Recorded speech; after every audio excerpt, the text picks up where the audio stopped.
Yang pertama adalah penjumlahan. Jadi untuk penjumlahan biasanya teman sobatku sekalian ketik 1, 2 seperti ini ya manual. Tapi kalau mau seumpamanya mau secara otomatis itu kita cukup ketik 1, di bawahnya sama dengan, habis itu ke atas tambahkan 1. Nah, teman-teman yang nomor 2 ini tinggal ditarik saja ya, tinggal ditarik seperti ini secara otomatis. Jadi kalau nomor satunya di tengah, 1 di bawah akan secara otomatis seperti itu. Yang pertama itu adalah penjumlahan dengan cara, bisa juga teman-teman melakukan dengan cara seperti ini. Satu ini nomor 2, habis itu ini di blok, habis itu ditarik seperti ini, thread. Nah, seperti ini. Tapi ini enggak secara otomatis ya. Secara otomatis ada menggunakan plus. Yang kedua yaitu penggunaan konta. Konta itu adalah menjumlah berapa sih yang sudah terisi dalam kolom. Seperti ini kan ada bolong, yang ada yang sudah terisi. Jadi berapa sih yang sudah terisi dalam kolom? Kita ketikkan di sini sama dengan konta, ya ini konta. Nah, habis itu kita blok dalam kurung enter.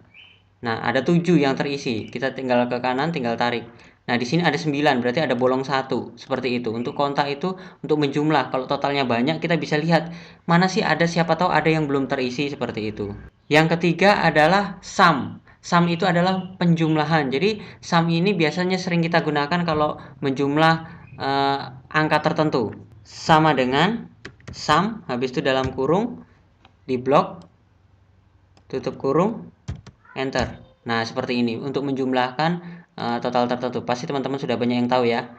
Untuk berikutnya yang keempat adalah average. Average ini adalah untuk rata-rata. Jadi nilai rata-rata sebuah nilai. Jadi kalau semuanya matematika bahasa Indonesia ini rata-ratanya berapa? Kita tinggal ketik sama dengan Nah, ini udah ada average, tinggal diklik, habis itu kita blok. Kita blok selnya, habis itu ditutup kurung, enter.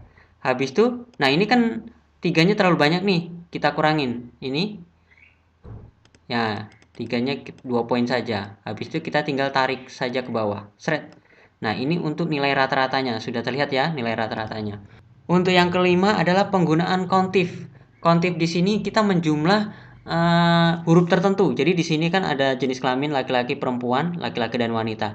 Kita mau menotal nih laki-lakinya berapa, wanitanya berapa, nggak mungkin dong dihitung satu persatu. Jadi untuk laki-lakinya kita tinggal sama dengan kontif.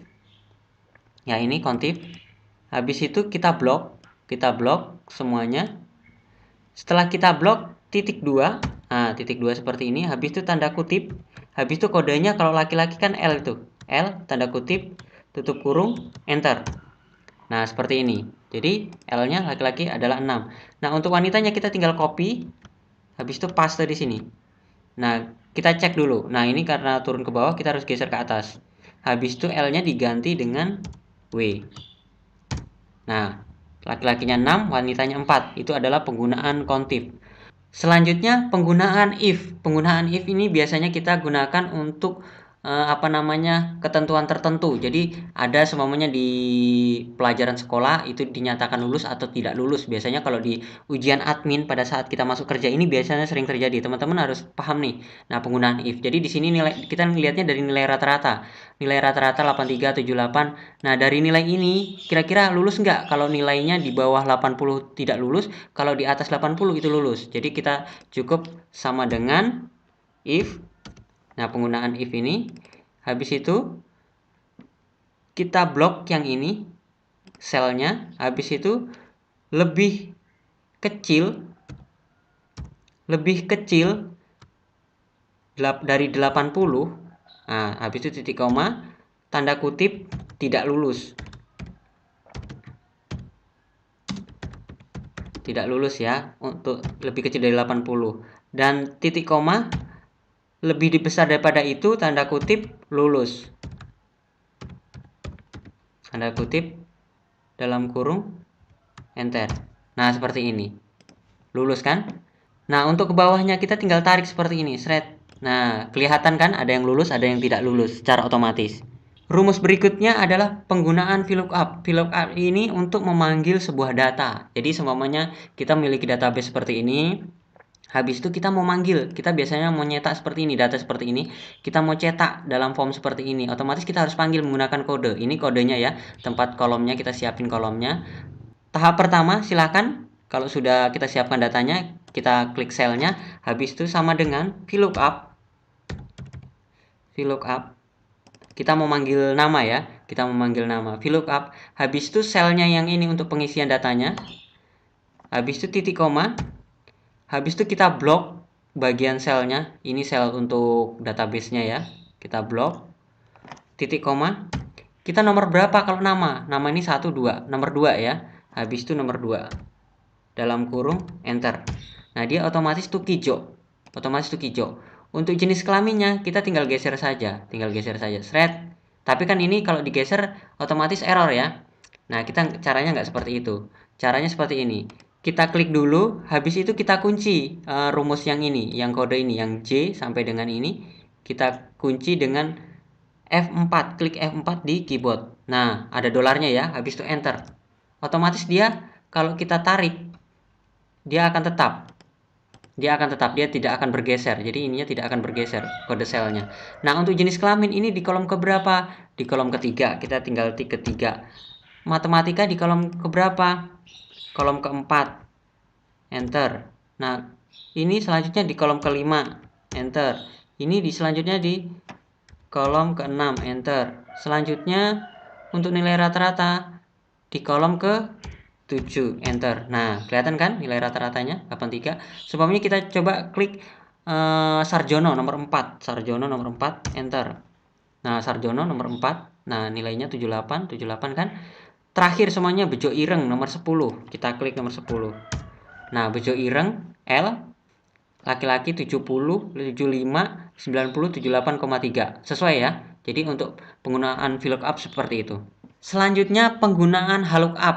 Nah, VLOOKUP dengan HLOOKUP ini sangat beda ya. HLOOKUP di sini untuk kita menghitung pajak dan persentase. Jadi kita ada data lain. Data lain itu di sini seperti kode ini untuk potongan pajaknya sekian. Biasanya untuk perhitungan pajak ya.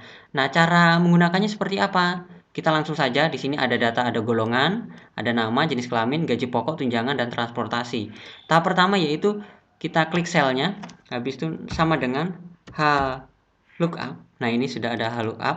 Habis itu kita klik kode golongannya, yang ini ya. Kita klik kode golongannya, habis itu titik koma. Setelah titik koma, habis itu kita klik pada kolom sel untuk perhitungan pajaknya, seperti ini. Semuanya yang ini ya, perhitungan pajaknya seperti ini. Setelah itu titik koma seperti ini. Nah, untuk selanjutnya, untuk sel yang kedua, sel yang kedua yang ini ya, sel yang kedua untuk persentase potongan pajaknya, kita klik 2 dalam kurung. Habis itu dikali gaji pokok. Gaji pokoknya ini ya, klik gaji pokoknya. Habis enter. Nah, 30.000 dari 2%. A2 ini kan 2%. Kita tinggal tarik, kalau untuk selanjutnya kita tinggal tarik seperti ini. Shred. Tapi kalau tinggal tarik seperti ini otomatis error ya. Kita harus kunci dulu seperti yang saya lakukan tadi. Kita kunci yang kode ini, yang kode yang warna hijau ini, yang khusus warna hijau ya. Habis itu di counter F4. Nah, dolar enter. Yang ini supaya nggak bergeser. Kita tinggal tarik. Set. Nah, kelihatan kan pajaknya VLOOKUP. Jadi kita menghitung pajak itu hanya cukup satu kali tarik, semuanya sudah terlihat. Selanjutnya adalah penggunaan lower. Lower di sini adalah untuk merubah huruf besar menjadi huruf kecil semua. Jadi, teman-teman kalau di sini huruf besar menjadi mau dijadikan huruf kecil semua, ya tinggal sama dengan lower. Habis itu klik selnya dalam kurung enter. Nah, dia menjadi huruf kecil semua. Berikutnya cara ke-10. Cara ke-10 yaitu merubah huruf kecil menjadi huruf besar semua. Jadi di sini saya mau rubah menjadi huruf besar semua ya, tinggal sama dengan upper ini dalam kurung ini tutup kurung enter. Nah, menjadi huruf besar semua ya. Yang terakhir adalah merubah awalan kata itu menjadi huruf besar dan sisanya menjadi huruf kecil semua. Ini kan ada huruf besar semua, habis itu ada huruf kecil semua. Kita awalannya menjadi huruf besar semua, sisanya huruf kecil, sama dengan proper ini, klik selnya dalam kurung tutup. Nah, sudah jadi ya, sesuai dengan perintah. Oke sobatku, itu saja 11 dasar Excel untuk admin kantor untuk memperlancar pekerjaan. Semoga bermanfaat. Jangan lupa like, komen, dan subscribe, dan sampai jumpa di video-video saya selanjutnya. Sekian dan terima kasih.